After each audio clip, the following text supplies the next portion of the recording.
नमस्कार।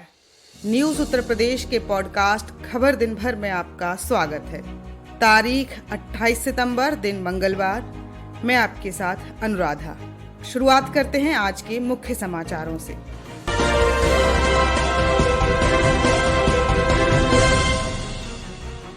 सीएम योगी आदित्यनाथ ने किया पर्यटन उत्सव का शुभारंभ। कहा, आध्यात्मिक टूरिज्म में यूपी सबसे अव्वल। सपा प्रदेश अध्यक्ष नरेश उत्तम पटेल बोले, बीजेपी ने छल और जुमलेबाजी से बनाई सरकार, हम घर घर जाकर खोल रहे हैं पोल। सीबीआई को मिली आनंदगिरी, आद्या प्रसाद तिवारी तथा संदीप तिवारी की 7 दिन की कस्टडी। कानपुर के वरिष्ठ आईएएस अधिकारी के घर का वीडियो वायरल, धर्मांतरण का लग रहा है आरोप। कैबिनेट मंत्री जितिन प्रसाद को मिला विधिक शिक्षा विभाग का जिम्मा। ये थे आज के मुख्य समाचार और अब खबरें विस्तार से।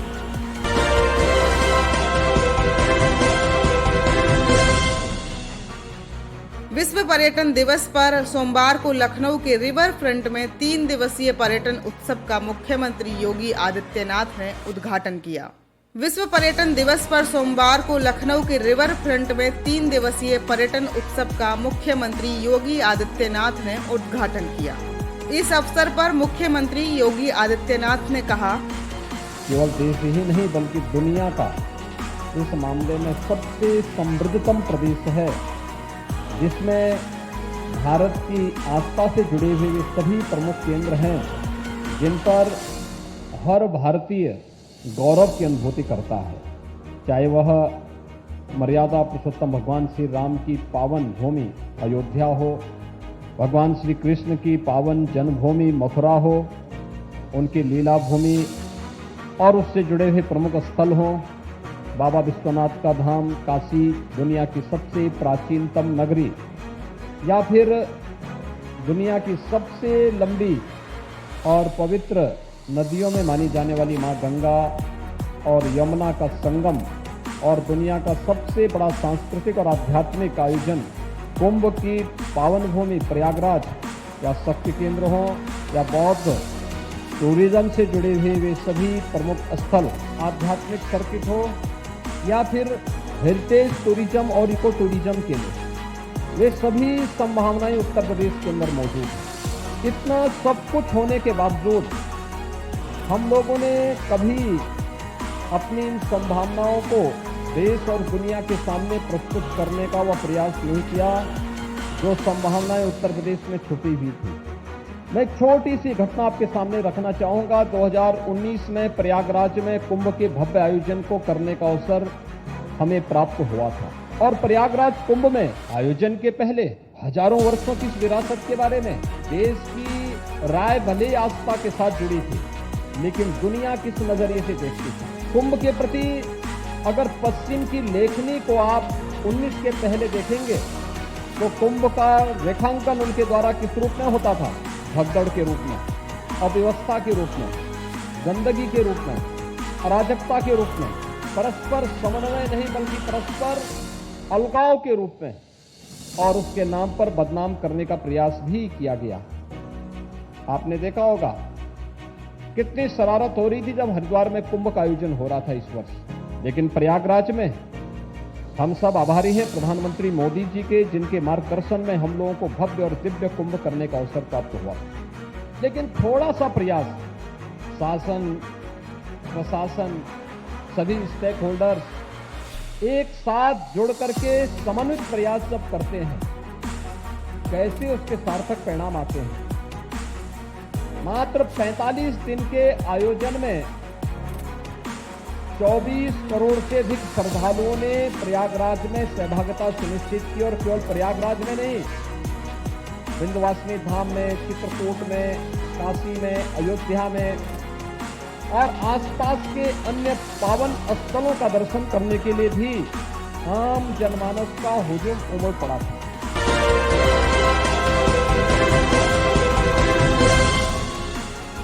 उत्तर प्रदेश में होने वाले विधानसभा चुनाव को लेकर सभी राजनीतिक दल पूरी ताकत के साथ मैदान में नजर आने लगे हैं। इसी क्रम में सपा प्रदेश अध्यक्ष नरेश उत्तम पटेल ने उन्नाव में किसान नौजवान पटेल यात्रा निकाली। उन्नाव की सदर विधानसभा क्षेत्र के अरोरा रिसोर्ट में जनसभा को नरेश उत्तम ने संबोधित किया और सूबे की बीजेपी सरकार पर जमकर हमला बोला। नरेश उत्तम पटेल ने कहा कि बीजेपी ने छल और जुमलेबाजी से सरकारें बनाई हैं। आज महंगाई से जीना मुश्किल हो चुका है। हम घर घर जाकर बीजेपी की पोल खोल रहे हैं। किसान नौजवान पटेल यात्रा लेकर उन्नाव पहुंचे सपा प्रदेश अध्यक्ष नरेश उत्तम पटेल ने बीजेपी पर जमकर हमला बोला। मंच से बोलते हुए नरेश उत्तम ने कहा कि हमारी इस यात्रा का मतलब बीजेपी की पोल खोलना है। नरेश उत्तम ने यह भी कहा कि बीजेपी ने छल और जुमलेबाजी और झूठ बोलकर जनता का वोट लिया है। आज महंगाई आसमान छू रही है। जिस तरह से महंगाई बढ़ी है उस तरह से लोगों की आमदनी नहीं बढ़ी है। इन सबको लेकर बीजेपी गुमराह कर रही है और हम बीजेपी की पोल खोल रहे हैं। सपा प्रदेश अध्यक्ष ने कहा कि सपा का टारगेट 351 सीटों का है, जिसे हम पूरा कर लेंगे। सपा नेता ने कहा कि किसानों को उनकी फसल का मूल्य नहीं मिल रहा है, लागत मूल्य तक नहीं मिल रहा है और भाजपा झूठ बोलती है कि किसानों की आय को दुगना कर रहे हैं। आगे नरेश उत्तम पटेल ने कहा, पेट्रोल कहाँ पहुँच गया, रसोई गैस का सिलेंडर का दाम, खाद का दाम, बिजली का दाम, पढ़ाई का दाम, दवाई का दाम, सिंचाई का दाम, किराया जिस तरीके से बढ़ा है उस तरीके से आदमी की आमदनी नहीं बढ़ी है। भाजपा गुमराह कर रही है। हम भाजपा की झूठ की पोल खोल रहे हैं और जनता के बीच में जा रहे हैं। जनता का आशीर्वाद समाजवादी पार्टी को मिल रहा है। समाजवादी पार्टी के राष्ट्रीय अध्यक्ष माननीय श्री अखिलेश यादव जी की लोकप्रियता इसलिए बढ़ रही है कि अखिलेश यादव जी ने जो कहा उससे भी बढ़ के काम किया है। 12 से 17 के बीच की सरकार की उपलब्धियां जनता के बीच में लोकप्रिय हो गई, इसीलिए जनता सड़कों पर उमड़ रही है और समाजवादी पार्टी को अपना आशीर्वाद दे रही है। समाजवादी पार्टी कितनी सीटों का टारगेट लेके 351 सीटों का। अभी केशव प्रसाद मौर्य ने कहा है कि अखिलेश यादव सबसे ज्यादा सामाजिक न्याय विरोधी हैं। इन्हें बोलने की समझ नहीं है, बड़ा पद ले पा रहे हैं लेकिन बोलने की समझ नहीं है। उनको सड़क विभाग दिया गया है। हर साल 3,000-4,000 करोड़ रुपए गड्ढा मुक्ति के नाम पर पहले उसका हिसाब दे। अभी कानपुर का गंगा वाला पुल की हालत, आप उन्नाव के बगल के हो, क्या हालत है। उत्तर प्रदेश की सड़कें चौपट हो गई, बर्बाद हो गई। उनकी बात नहीं करते हैं केशव मौर्य जी। ऊल जलूल की बातों में पूरा समय बिताते हैं। ये जनता को परेशान करते हैं।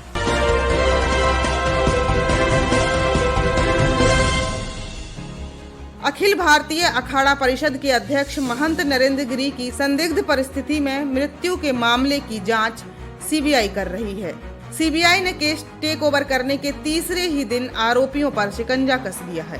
प्रयागराज पुलिस की दर्ज की गई एफआईआर पर जांच को आगे बढ़ा रही सीबीआई को सोमवार को इस केस के 3 आरोपियों की 7 दिन की रिमांड मिल गई है।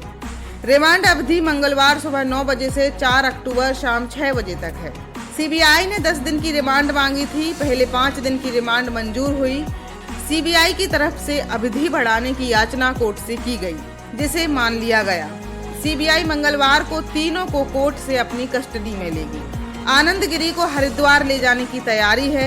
प्रयागराज में महंत नरेंद्र गिरी की संदिग्ध मृत्यु प्रकरण की जांच कर रही है। अब सीबीआई आनंद गिरी को हरिद्वार भी ले जाकर पूछताछ करेगी।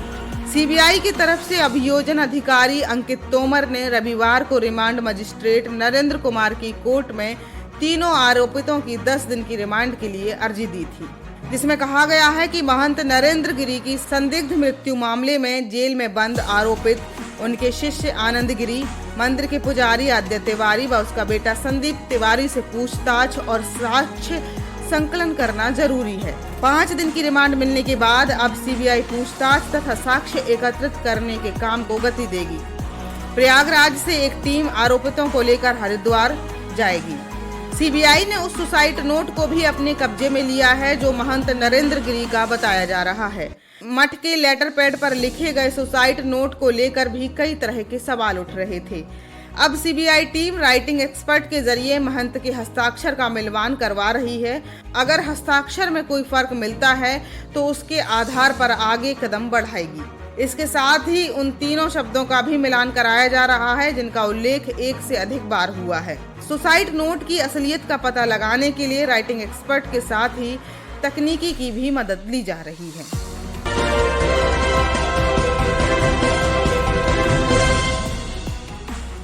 कानपुर के वरिष्ठ IAS अधिकारी के सरकारी आवास का एक वीडियो वायरल हुआ है। सीनियर IAS इफ्तिखारुद्दीन अपने सरकारी आवास में एक धर्मगुरु के साथ कथित तौर पर कुछ लोगों के सामने इस्लाम धर्म के फायदे बता रहे हैं। वीडियो में इस्लामिक वक्ता वहां मौजूद लोगों को इस्लाम धर्म कबूल करने के फायदे बताने के साथ कई कहानियां भी सुना रहा है। वो बताता है कि इस्लाम में बहन बेटियों को जलाया नहीं जाता। आगे बोलता है कि अल्लाह ने हमें उत्तर प्रदेश के तौर पर ऐसा एक सेंटर दिया है जहां से पूरे देश और पूरी दुनिया में काम कर सकते हैं। आरोप है कि सीनियर IAS अधिकारी भी वहां बैठे लोगों को इस्लाम का पाठ पढ़ा रहे हैं।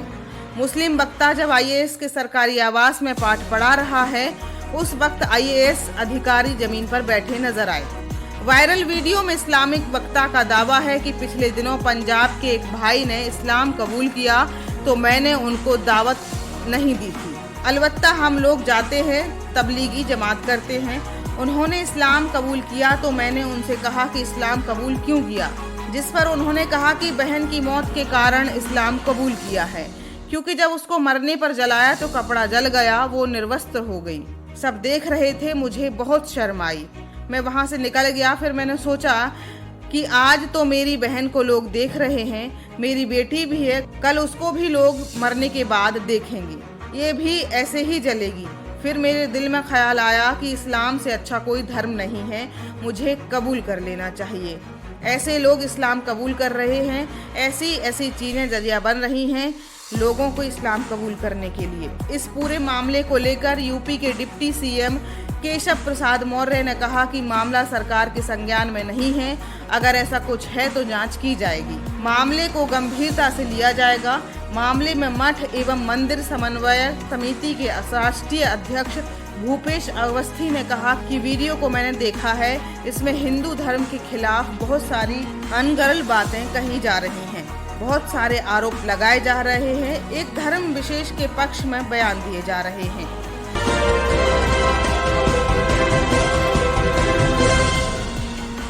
उत्तर प्रदेश की योगी सरकार के दूसरे बहुप्रतीक्षित मंत्रिमंडल के विस्तार के बाद दूसरे दिन सोमवार को 7 नए मंत्रियों को जिम्मेदारियां भी सौंप दी गईं। इन 7 में इकलौते कैबिनेट मंत्री जितिन प्रसाद को प्राविधिक शिक्षा मंत्री बनाया गया है। इनके अलावा 6 राज्य मंत्रियों को बांटे गए विभागों की जानकारी मुख्यमंत्री योगी आदित्यनाथ ने खुद ट्वीट कर साझा की। साथ ही सभी को उज्जवल कार्यकाल की शुभकामनाएं भी दी। कई महीनों के इंतजार के बाद रविवार को योगी मंत्रिमंडल का दूसरा विस्तार हुआ। इसमें कांग्रेस छोड़कर भाजपा में शामिल हुए पूर्व केंद्रीय मंत्री जितिन प्रसाद को विधान परिषद सदस्य मनोनीत कर कैबिनेट मंत्री की शपथ दिलाई गई, जबकि जातीय क्षेत्रीय संतुलन बनाते हुए 6 राज्य मंत्री बनाए गए। इसके बाद से मंत्रियों को विभाग बांटने को लेकर मंथन चल रहा था। मुख्यमंत्री के सरकारी आवास पर रविवार देर रात तक बैठक चलती रही। सोमवार को इस पर विचार विमर्श के बाद देर रात योगी ने ट्वीट कर जानकारी दी कि मंत्रिमंडल के नए सदस्यों को विभाग बांट दिए गए हैं। कैबिनेट मंत्री जितिन प्रसाद को प्राविधिक शिक्षा मंत्री बनाया गया है। योगी कैबिनेट में पहले यह विभाग कमल रानी वरुण के पास था, जिनका कोरोना के चलते निधन हो गया था। उसके बाद से यह विभाग मुख्यमंत्री के पास ही था। पलटू राम को सैनिक कल्याण, होमगार्ड, प्रांतीय रक्षक दल एवं नागरिक सुरक्षा राज्य मंत्री बनाया गया है। इन विभागों के कैबिनेट मंत्री चेतन चौहान थे। उनके निधन के बाद सीएम ने यह विभाग अपने पास ही रखे थे, जबकि राज्य मंत्री कोई नहीं था। खबरों में आज के लिए बस इतना ही। कल फिर हाजिर होंगे नई खबरों के साथ।